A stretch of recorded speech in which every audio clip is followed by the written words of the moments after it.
Marcus had been on the road for several hours that afternoon, his old pickup truck humming steadily along the quiet highway. The sun hung low in the sky, throwing long shadows over the fields on either side. He had spent the weekend visiting family and was now making his way back home. The drive was peaceful, and he used it as a time to think, reflect, and enjoy the stillness of being alone on the open road. He was dressed simply: a faded t-shirt, worn jeans, and sturdy boots. Nothing about his appearance suggested anything extraordinary. To anyone passing by, he was just another traveler heading home. By the time Marcus pulled into a small gas station on the edge of a rural town, the sky had begun to darken with evening clouds. The town wasn't unfamiliar to him. He had driven through before, but he had never stopped for long. The gas station sat off the main road, with a few motorcycles already parked outside. A group of bikers lounged near their bikes, smoking and talking loudly. Their laughter carried across the lot, sharp and mocking, the kind of sound that made strangers uneasy. Marcus parked by one of the pumps and stepped out. He moved with quiet purpose, sliding the nozzle into his truck and pressing the handle. As the tank began to fill, he felt eyes on him. The bikers had noticed his arrival. Their voices dropped into whispers, but their smirks were plain to see. Marcus, trained by years of discipline, ignored them. He knew better than to start something that didn't need to happen. His focus stayed on the pump, his breathing steady, his mind calm. Still, he could hear pieces of their comments carried by the wind. Words about his skin color, ugly remarks that echoed old prejudice. The bikers chuckled among themselves, leaning back with arrogance. Marcus didn't flinch. He had faced worse in his life. He reminded himself why he was there: just to get gas, maybe a snack, and continue his drive. One of the bikers, a tall man with a beard that reached his chest, tapped his friend and nodded toward Marcus. They both laughed louder, this time not even trying to hide it. The sound was sharp, deliberate, meant to provoke. Marcus finished filling his tank, calmly replaced the nozzle, and closed the cap. He walked toward the small convenience store attached to the station. The glass doors reflected the neon sign above, open 24 hours. Inside, fluorescent lights buzzed faintly, and the smell of coffee lingered in the air. Marcus grabbed a bottle of water and a pack of trail mix. The young cashier glanced nervously out the window toward the bikers, then at Marcus. Her expression seemed to say she knew trouble was brewing but felt powerless to stop it. Marcus offered her a polite smile, placed his items on the counter, and paid. His calm manner seemed to ease her worry, if only slightly. She handed him the change with a soft thank you, her voice carrying a trace of relief. When Marcus stepped back outside, the air felt heavier. The bikers had shifted positions. Instead of standing by their bikes, they now lingered closer to his truck, their boots scraping the pavement. Their motorcycles roared to life, not to drive away but to surround him with noise. It was a show of dominance, a performance meant to intimidate. Marcus's eyes moved across them quickly but calmly, taking in their stances, their spacing, the way they carried themselves. His years of training taught him to assess every environment, every possible threat, without showing fear. He wasn't looking for a fight, he never did. But if one came, he was prepared. The bikers smirked, waiting for a reaction. But Marcus gave them none. He walked steadily to his truck, groceries in hand. His posture was relaxed but firm, the kind that spoke of quiet confidence. It confused them. They were used to people shrinking under their stares, hurrying away, or making excuses. Marcus did neither. The tallest of the group muttered something crude as Marcus passed. Another biker stepped just slightly into his path, testing boundaries. Marcus shifted around him smoothly, his steps unbroken, his face unreadable. To anyone watching, it was clear he wasn't rattled. A couple of townsfolk sat in cars nearby, pretending not to notice what was unfolding. They kept their heads down, unwilling to get involved. This was the bikers' territory, and everyone knew it. But inside their cars, they watched closely, curiosity mixing with unease. Marcus reached his truck, opened the driver's side door, and placed his groceries on the seat. For a moment, the tension in the air felt like a storm about to break. The bikers revved their engines again, the sound harsh and deafening. Their grins widened, convinced they were in control of the situation. But Marcus remained unshaken. He had faced storms far greater than this, storms in places where fear meant death and calmness meant survival. He leaned against his truck for a brief second, glancing at the horizon. The clouds had deepened, and the first drops of rain began to fall, dotting the pavement.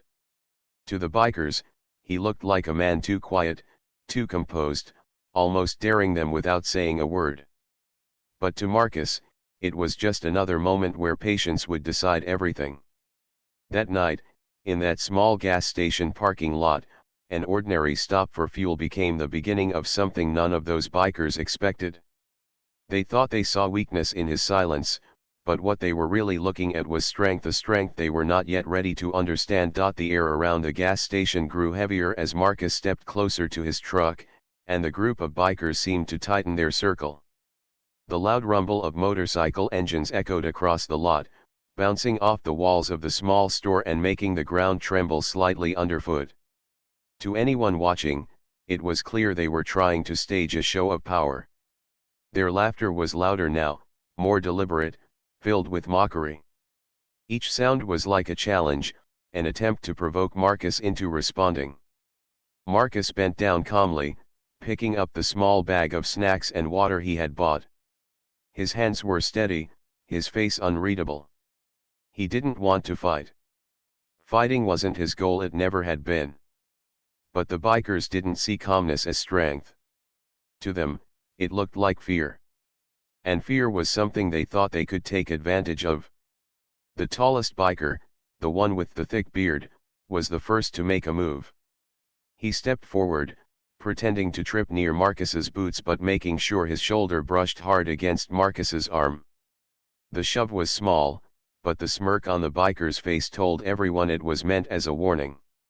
His friends laughed as if it were the funniest thing they had seen all week. "Careful where you walk," the bearded biker said, his voice dripping with sarcasm. Marcus didn't respond. He didn't break his stride. He quietly placed his groceries inside the cab of his truck, closed the door gently, and turned back around. His silence frustrated the bikers. They wanted him to snap, to yell, or to swing. Instead, he stood there, watching them without blinking, his body relaxed yet prepared. Another biker, shorter but stocky, bent down and picked up a small rock from the ground. He tossed it from one hand to the other, then grinned and flicked it toward Marcus's truck. It hit the metal with a sharp ping, leaving a tiny scratch near the back wheel. The bikers roared with laughter. To them, it was a game. But Marcus knew better. He could feel the situation heating up.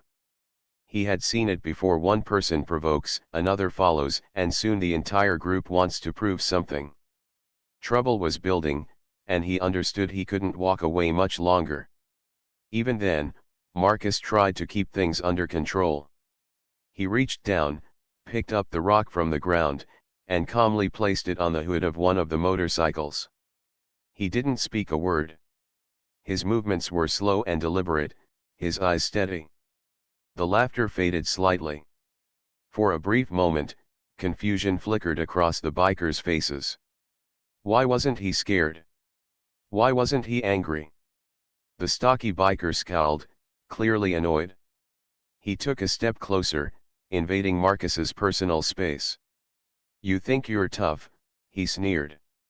His voice cracked slightly, betraying his frustration. He shoved Marcus lightly again, harder than the first biker had. Marcus's body shifted slightly from the push, but his balance was perfect. He looked the man straight in the eye, still without a word. That silent stare unsettled the biker more than any insult could have. He backed off half a step, not realizing why he suddenly felt nervous. The rest of the group sensed it too. Something about Marcus wasn't right, not in the way they expected. He wasn't reacting like their usual targets. No anger, no pleading, no fear. Just silence. Controlled silence. One biker muttered, "Maybe he's not from around here." Another laughed and added, "Doesn't matter. He'll learn." Their words were sharp, cutting the air, but Marcus kept his breathing slow and steady. Then came the moment that tipped everything. The bearded biker reached for Marcus's grocery bag again, this time yanking it out of the truck before Marcus could stop him. He tore it open, spilling the water bottle and trail mix onto the pavement.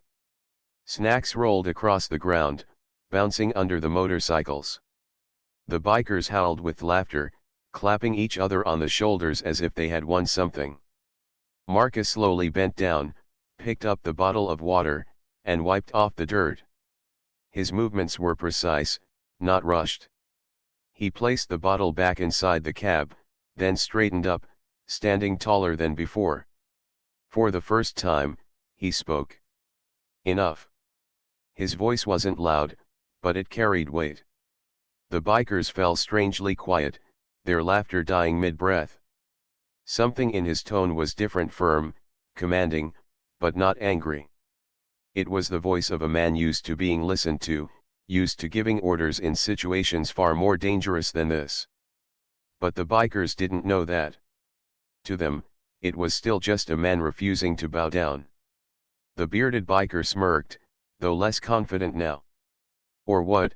he challenged, his voice uncertain. Marcus didn't answer. He didn't need to. He simply looked at each of them in turn, his gaze steady, unshaken. The silence stretched long, the air thick with tension. Around them, a couple of cars had pulled into the gas station, but none of the drivers stepped out. They sat quietly, pretending to be busy, but their eyes stayed glued to the scene. Everyone could feel it, something was about to happen. The bikers, restless and uneasy, revved their motorcycles louder, as if the sound alone could cover their discomfort. But even they knew, deep down, that something about this man was different. He wasn't just another traveler. He wasn't just another target. He was calm when others would have panicked, strong when others would have broken. And though they didn't know it yet, the storm they were trying to start was one they would soon regret. Rain began to fall harder, tapping against the roof of the gas station and drumming on the hoods of the motorcycles. The sound filled the silence after Marcus's firm enough. For a brief moment, the bikers didn't move. They stared at him, confused by his steady presence. Normally, their threats and noise made people back down, but Marcus stood his ground with quiet strength. The bearded biker forced a laugh to cut the tension. "You've got some nerve," he said, stepping closer. His boots splashed through a shallow puddle, water flicking against Marcus's jeans.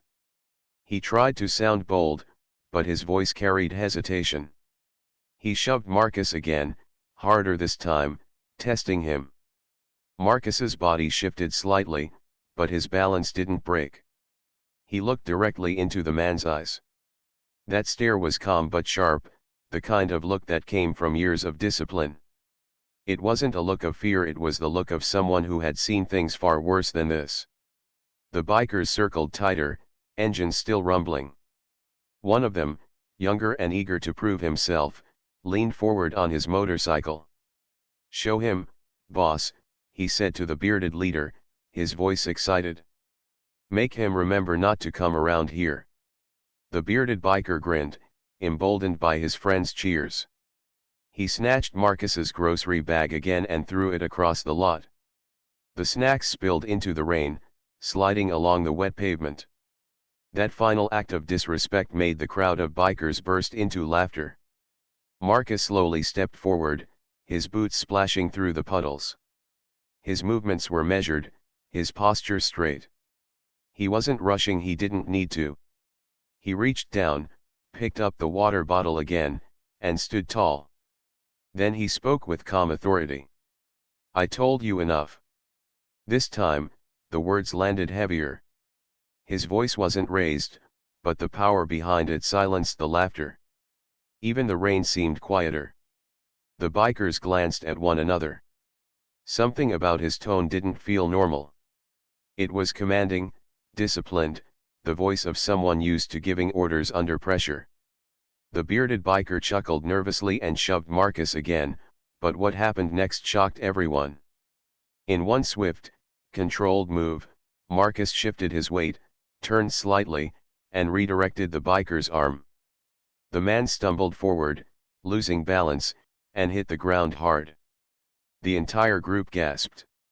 It happened so quickly that no one had time to react. The biker scrambled to his feet, embarrassed, mud splattered on his jeans. His friends were wide-eyed, their laughter gone. They had expected Marcus to stumble, to get scared, but instead, their leader was the one on the ground. Another biker, angry now, lunged at Marcus. But Marcus moved like water, fluid and precise. He sidestepped, used his hands to guide the biker's momentum, and with minimal effort, brought him down too. He didn't strike. He didn't punch. He simply redirected their aggression back at them. By now, the onlookers in the parked cars were whispering, their faces pressed against the glass. They couldn't believe what they were seeing. A single man, standing alone, had just taken down two bikers without raising his voice or throwing a single punch. The bikers were frozen. Their engines still roared, but their confidence was fading fast. Marcus stood still, rain dripping down his shirt, his breathing calm and steady. His eyes scanned the group not with anger, but with sharp calculation. He had measured them already, studied their movements, and prepared for whatever came next. In that moment, the truth began to unfold. Marcus wasn't just any ordinary man. He wasn't just a traveler passing through. Beneath his quiet appearance was the training of a Navy SEAL, a man who had survived combat missions most people couldn't imagine.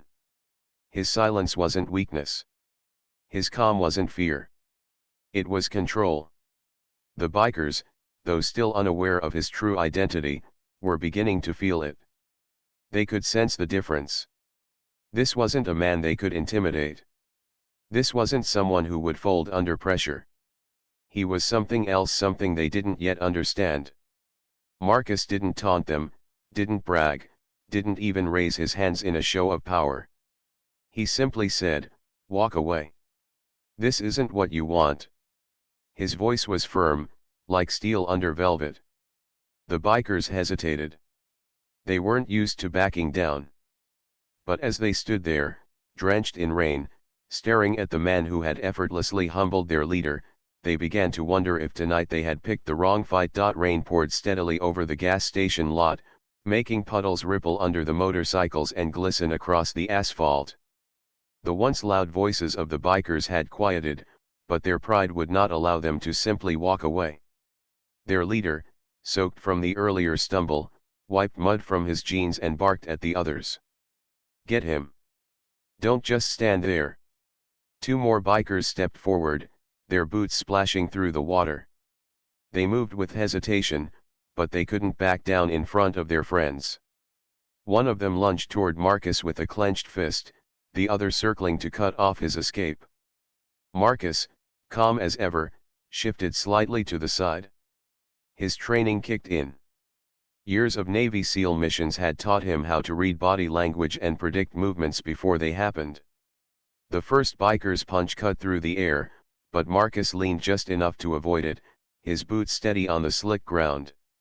In the same motion, he caught the man's arm, guided his weight forward, and the biker fell flat against the wet pavement with a grunt. The second biker charged, but Marcus reacted with the same precision. He moved low, swept the man's leg gently but firmly, and let his own momentum carry him to the ground. Another splash echoed as the biker landed in a puddle, soaked and humiliated. The crowd of onlookers inside their cars gasped. Some even opened their windows a crack, whispering in disbelief. "Did you see that? He barely touched them," one woman muttered. Her husband shook his head in awe. He's trained. You don't move like that unless you know exactly what you're doing. The remaining bikers hesitated. They revved their motorcycles, trying to cover their unease with noise. Their engines roared, echoing through the lot, but the sound no longer carried power. It sounded desperate. Marcus stood in the rain, not panting, not sweating. His movements had been small, efficient, controlled.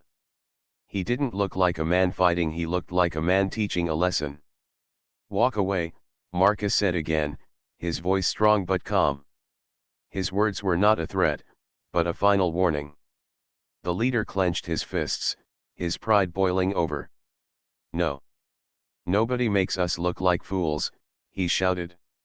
He rushed Marcus with a wild swing, his beard dripping with rainwater. The other bikers cheered him on, trying to restore their broken confidence.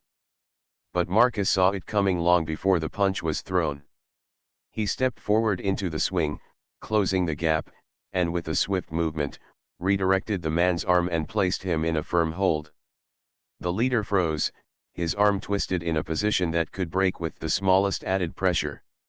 Marcus didn't apply it, he didn't need to. The man's face turned red, his eyes wide with pain and shock. Marcus leaned close enough for only the leader to hear. If I wanted to hurt you, it would be over already, he said quietly. This is your last chance. Stop. The leader, gasping, finally nodded. Marcus released him instantly, letting him stumble backward into the arms of his friends. The bikers, stunned, watched as their toughest man had been humbled in seconds. One of them whispered, "Who is this guy?" Marcus didn't answer. He didn't boast, didn't reveal his history, didn't announce that he was a Navy SEAL. He simply stepped back, rain running down his face, and picked up the groceries that had been tossed aside once again. He placed them carefully into his truck, closed the door, and stood tall. The silence was deafening now. Only the rain and the soft rumble of idling engines filled the air. The bikers didn't move. Their arrogance was gone, replaced with confusion and unease. They had tried intimidation, insults, and even physical attacks, but Marcus had met every move with calm, controlled strength. Finally, one of the younger bikers muttered, "We should go." His voice broke the tension, and slowly, the others nodded. Their leader, though humiliated, didn't argue. He climbed back onto his motorcycle, drenched and quiet. One by one, the engines roared louder, and the group pulled out of the gas station, their tires spraying water as they sped away into the night. Marcus stood watching until the red tail lights faded into the distance. Then, and only then, did he let out a quiet breath. He looked at the sky, where the rain was beginning to ease, and whispered to himself, "Peace is always worth fighting for." The townsfolk who had been hiding in their cars began to step out slowly. Some looked at Marcus with awe, others with gratitude. The cashier, who had been peeking nervously from the store window, opened the door and said softly, "Sir, thank you." Marcus simply nodded, climbed into his truck, and started the engine. He wasn't looking for thanks or recognition. He had defended himself with restraint, never revealing who he truly was or what he was capable of. To him, it wasn't about pride. It was about principle.